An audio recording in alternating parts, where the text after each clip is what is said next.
Okay, so I have one thing that has a number of motions attached to it. So Raleigh has seen exponential growth in recent years, and I don't think that it's news to any of us sitting at this table that we constantly top many best of lists year after year.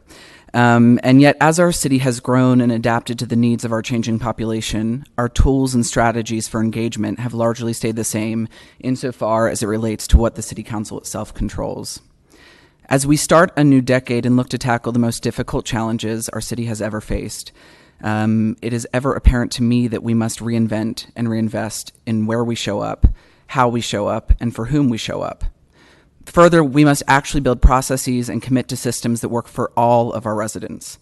We need a city where all are able to participate, where each resident knows that their voice is valued and heard. In essence, what I'm trying to say is that we need a functioning inclusionary democracy, which sounds really simple, right? Today, I hope to start this journey with you all. It will not be perfect, it will not be linear, and it won't be fast. It will not rely on in-person meetings, nor will it rely solely on newfangled apps or new tech. We will have to meet our residents exactly where they are. We will have to show up in places where city councilors simply have never, ever been. We will have to think in ways we have never thought and challenge one another to be more creative, to be more inclusive, and to be more intentional in our work and in our policymaking. But together, and with the help of our incredible city staff, the energy and ideas of our talented residents, I know that we can add Raleigh to a new list. Most revolutionary community engagement process in the country. So as I pass out this first motion, I'll ask for silence so that my colleagues can reflect on the silence that has been present for far too long, in hopes that we do not focus on the few voices that will rise in opposition to the incredible work that we will embark on.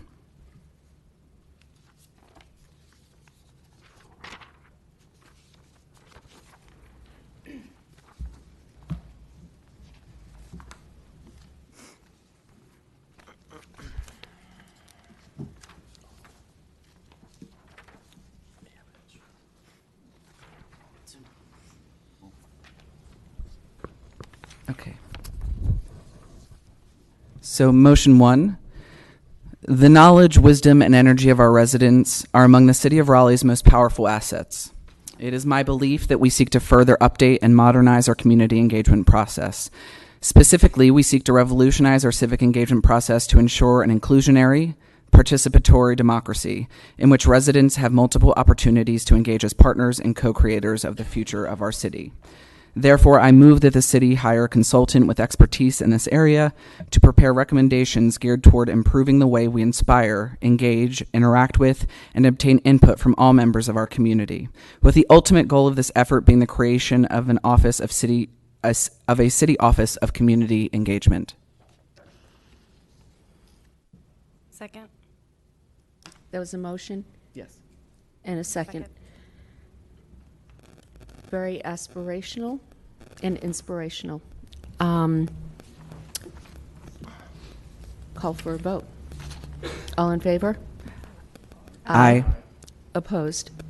I'm going to vote no to this because this is the first I've heard of this, and what I'm seeing here is rather vague, and I have a lot of questions.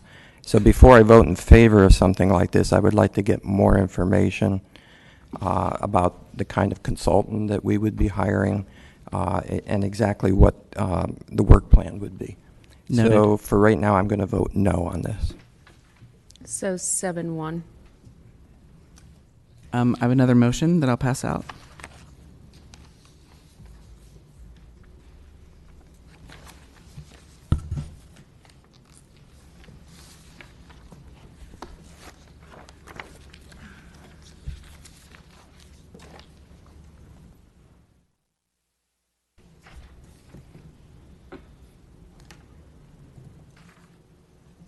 Okay.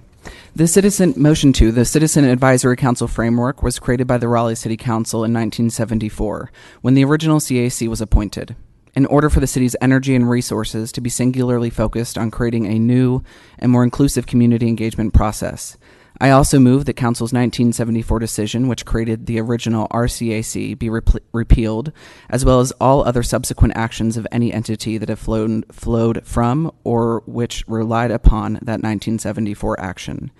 and that all activities and city funding and staff support of the RCAC and its attendant 19 Citizen Advisory Council cease effective immediately.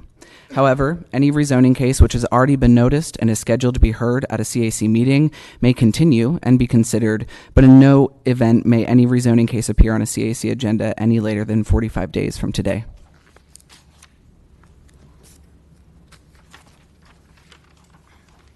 That was a motion. Do we have a second? Second. So for purposes of discussion, what you're saying is that CACs would continue to hear rezoning cases for the next 45 days? Correct. They would have access to facilities, but Free? Yes, but staff support would all other support would be pulled. But they would be able to hold any pre-scheduled meetings that are already on the dockets in the next 45 days. So I have some reservations here. Sure. One, the CACs do a lot more than just hear zoning cases. Mm-hmm. There's a lot of work they do in educating and engaging the community on affairs that, representatives come and then they go out amongst the other residents that they live with. Parks and Rec a lot of times has worked with our CACs in forming framework for, for master planning for our parks and engagement. This will be impacted. Our police department goes out and shares information as far as safety and events. Even our youth summit, they went there and shared that information to make sure the community is aware. So this in itself, I cannot support from the standpoint of not just from a zoning standpoint, but there's a lot of other things that occur within the CAC that, of those leaders of the CACs, voted on by residents. Some I've agreed with and some they really tell me how much they love me every day. But regardless of that, they still have a right to have a voice. Of course. And in lieu of us, I don't see what's replacing it. I know we just voted to create a group and a task force with a consultant, but there's nothing in stone of what it looks like and what it is. So I cannot support this motion. Heard. I also will not support the motion. People know my history in this city. Most of the CACs are in District C and District B, where the most disadvantaged communities reside. This hurts our disadvantaged communities far more than any other communities within this city, and I will vote no. Can I just, to address Councilor Branch's concern, first off, could we say, if it's in addition to the rezoning, if a CAC has a meeting scheduled, that they can use facilities for the next 45 days? I mean, you can say that. I mean, it's But not going to. Can I finish? Go ahead. So that would be one thing. The second thing would be that we commit to a participatory process for any future work that is done with the consultant. So, in other words, just to clarify, it's not a consultant just doing the work. This will be a participatory process that many people will be involved in. It will be very inclusionary. So can we add that as a friendly amendment? So I got the first part about the public space. How would you like me to frame the second? That we ensure that there is a participatory process for work with the consultant to create a city office of community engagement. I might also add that current CAC staff be used to continue the work of the into the community. So continued outreach. In other words, outreach doesn't stop happening. Of course. It continues. And I think that's the idea. I guess my question is, I think that's more of a direction that we let the consultant provide us with that direction. Yes. Like, I think that is the overall intention of all of this. And I think what the reason we're doing this, or that I've brought this forward, is for all of the reasons that have been expressed in terms of concern. Yes, the most disadvantaged communities are affected. The ways in which they're affected is that they don't have a voice at the table. And to assume that CACs have been the outlet for the disadvantaged communities is asinine and frankly insulting. And so we have to revolutionize the way that we're doing this. District C has an incredible CAC system, and that in some ways I'm envious of what Corey has. And I think that in each district, many of us can look and find CAC chairs and participants within our district that get the work and understand what we're trying to do. But it's the system as a whole that when we're looking at who shows up and what's happening, if it's the same 30 to 50 people at every meeting, that doesn't help advance the cause. Every single person that came up here today and spoke about the work that they're doing in their various departments said, the city has grown, here's how we're adapting to that change. And we're using the same exact system that was created 40 some years ago with no change. And we've had 2 mayors and councils try to make change, and they were not able to do so. So I think that it is a moral obligation for us to do what is right, and it is not easy, and as I said in the beginning, it's not simple, but we were elected, which means we cannot rely on these other organizations to have these meetings for us.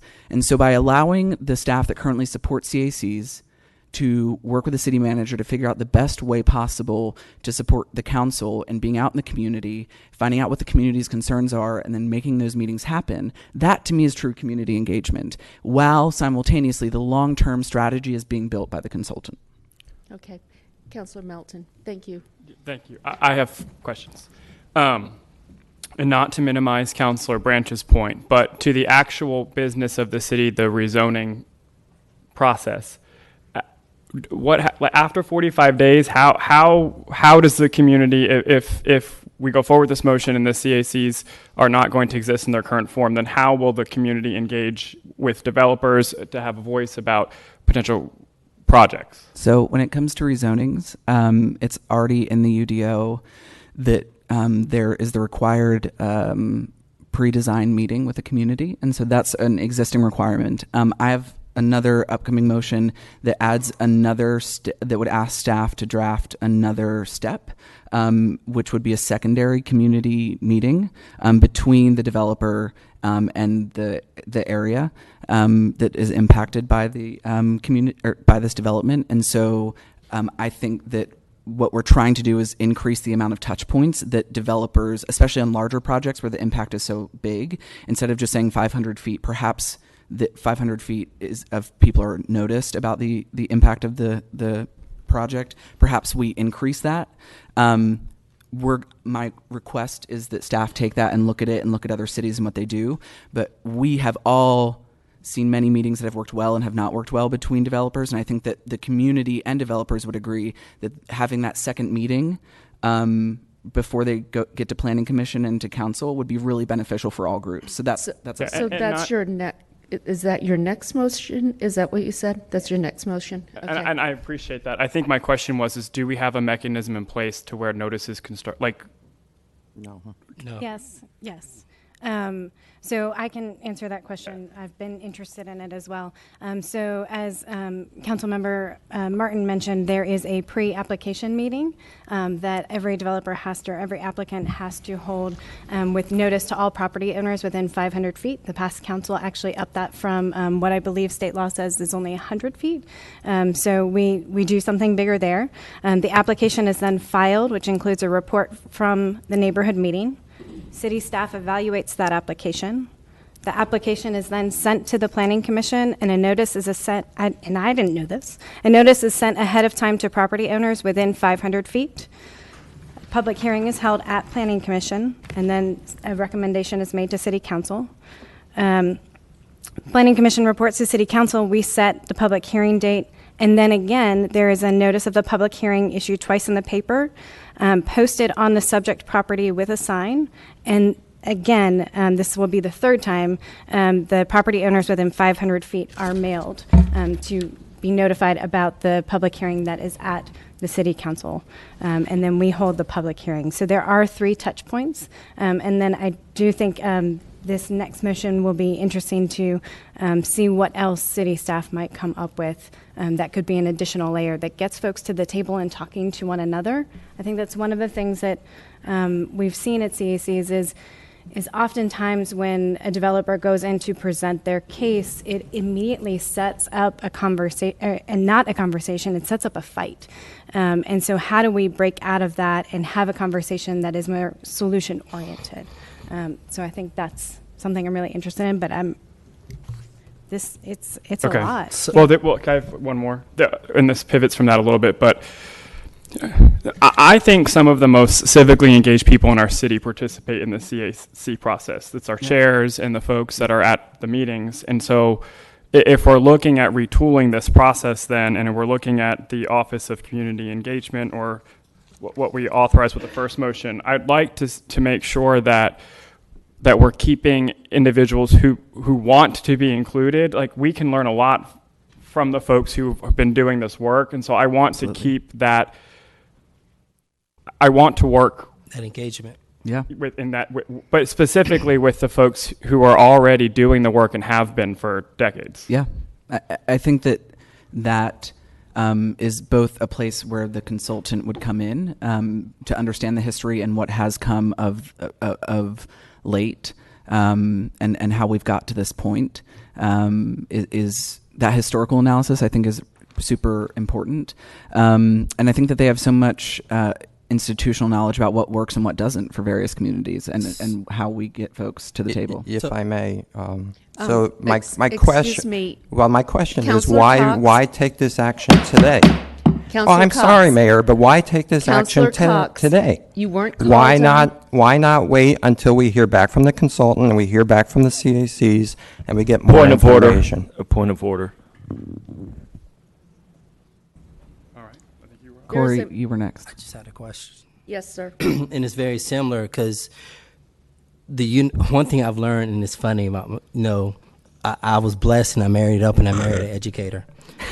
and one thing she's told me is that, she said one time, is that the universe does not allow a void. There's a void between an action taken now on this and the time we build something up. And the question is, what fills that void?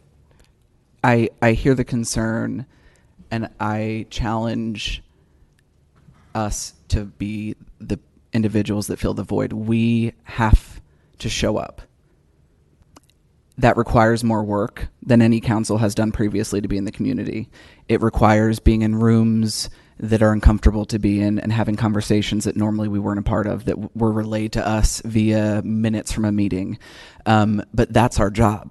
And so until we get that long-term strategy back, and even once we do, I still think that we have to show up. But that is the job of a city council member. It's not to have a de facto group out there telling us what constituents think. It's, I want to hear from my people. Well, I've attended the May- CAC, so I may mean, like I- I said, I've stated where I feel on this motion, and I just let you all make whatever vote you feel is needed. But just remember that people are watching. Absolutely. Thank you.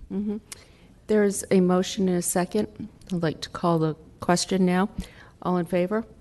Aye. Opposed? No. So that's 6-2. Okay, thank you very much.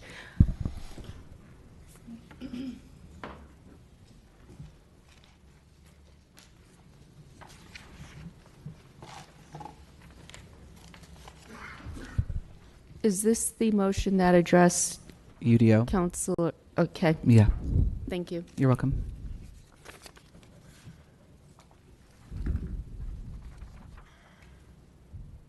I'm almost done. Okay.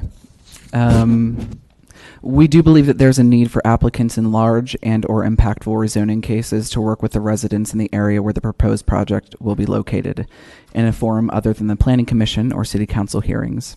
The neighborhood meeting requirement in UDO Section 10.2.4.d helps with the initial application, but I also think that another meeting of this type later in the rezoning process would give the parties an additional opportunity to work together to resolve any potential differences before the Planning Commission and Council vote on the case. I would therefore move that Council authorize the planning staff and City Attorney to draft a UDO amendment that would add another neighborhood meeting to the rezoning process to be held before the Planning Commission hearing for larger and more impactful projects, and which also defines the threshold for the cases that would require this additional meeting. Is there a second? Second. Any questions? What's the time frame? Because normally text changes take about 3 months. That's fast track. So Yeah, we would ask for a fast track, but I think that it's kind of relying on staff to give us an honest estimate. I would assume, and it's bad to assume, but would think they've thought at some point about ways to what other meetings would look like, or have. I mean, I've even looked at other cities and their process. So we would ask them to expedite this, knowing that this would be super helpful for the community at large, but also know that we've thrown a lot at them since December 3rd. So I think that is we're sending the request and the asking for expedited service on this issue, but we can ask for a realistic timeline from them. So we have a 45-day window for anything that is currently pending. So what this would do is help fill that void, and we would do it as expeditiously as possible. So anything going forward will follow these new rules. Correct, City Attorney? Yes. And I'm probably getting it drafted. We have a lot of drafting going on, but I think we can move it to the top.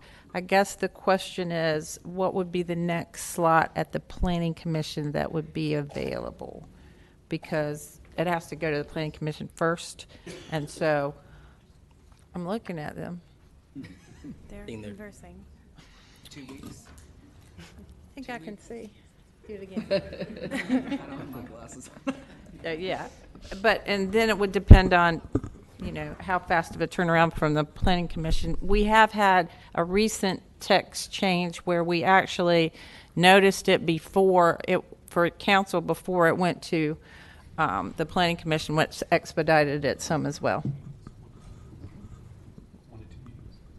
And when are those, though? Second and fourth. So that would be the second meeting in February and the first meeting in March at the latest. 2nd and 4th of March. Stand up here. So Planning Commission meets the 2nd and 4th Tuesday of every month. We're probably pushing it for the next meeting on February 11th. So it could potentially come up on the 25th of February or the 10th of March at Planning Commission. So that would put it back here at the latest, the second meeting in March? Yes, ma'am, that's correct. Okay. So is that 45 days away? That's not leaving too big of a gap, I don't think. And this is, just to be clear, this is adding an additional step. In expanding notification, is that what I heard you say? Yes, that's the request. So this is, everything else stays the same. How we already do the existing outreach, what's in the UDO stays the same. This is increasing that request. Okay.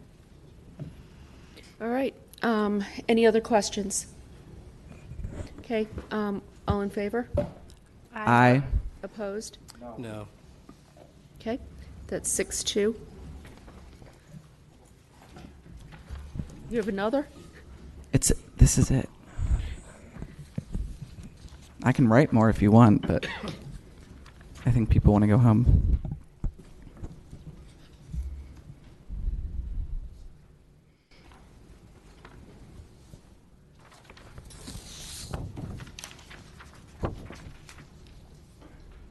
Motion 4, Finally, I would move that council instruct the Planning Commission to continue hearing rezoning cases and making recommendations to council in those cases, as state law and the UDO require, and that no case be delayed for reasons outside the current UDO process.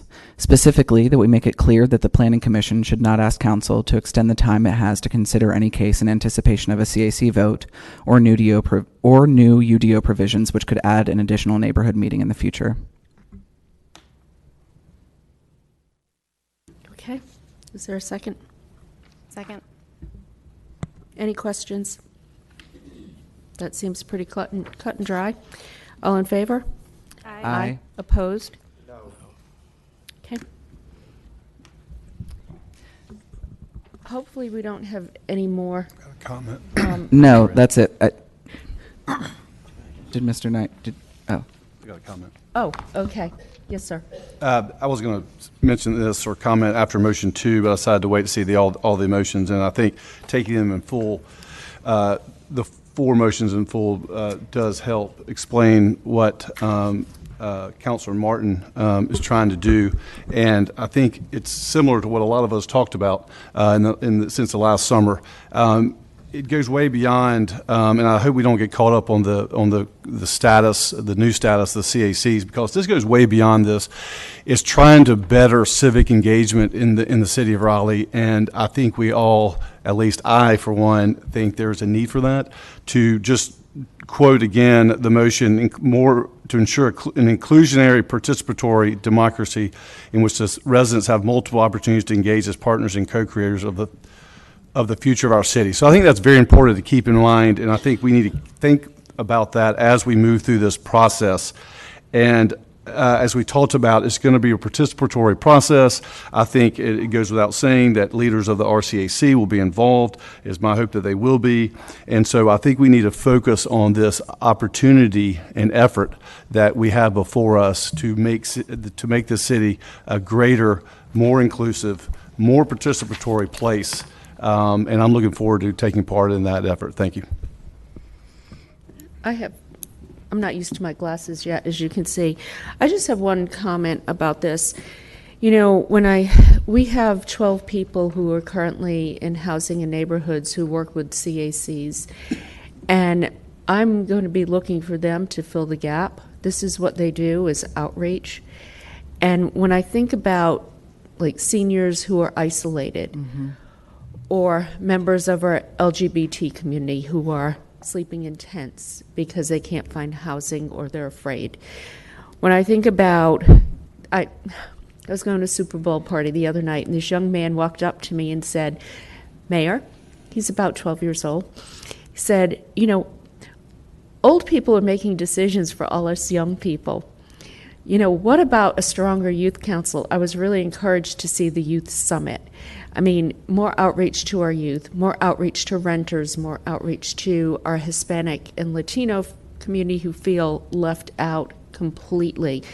I think this is an incredible opportunity to reach out to our low-income residents, also reach out to people who are victims of predatory developers.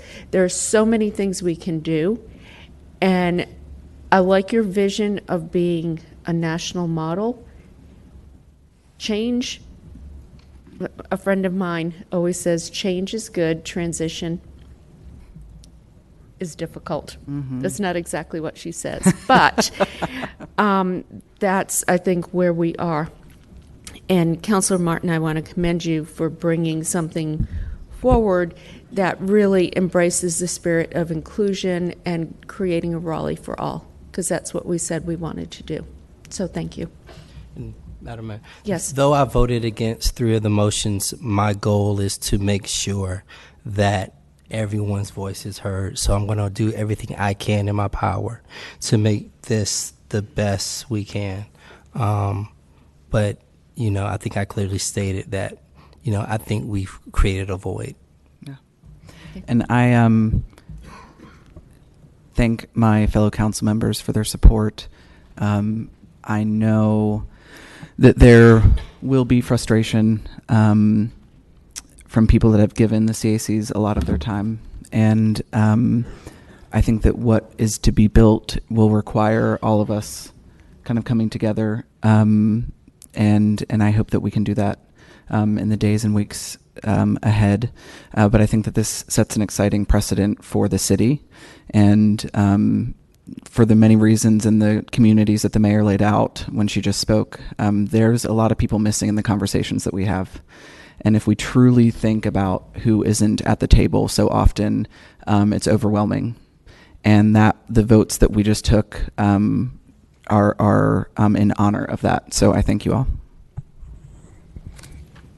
Thank you. We will now go to appointments.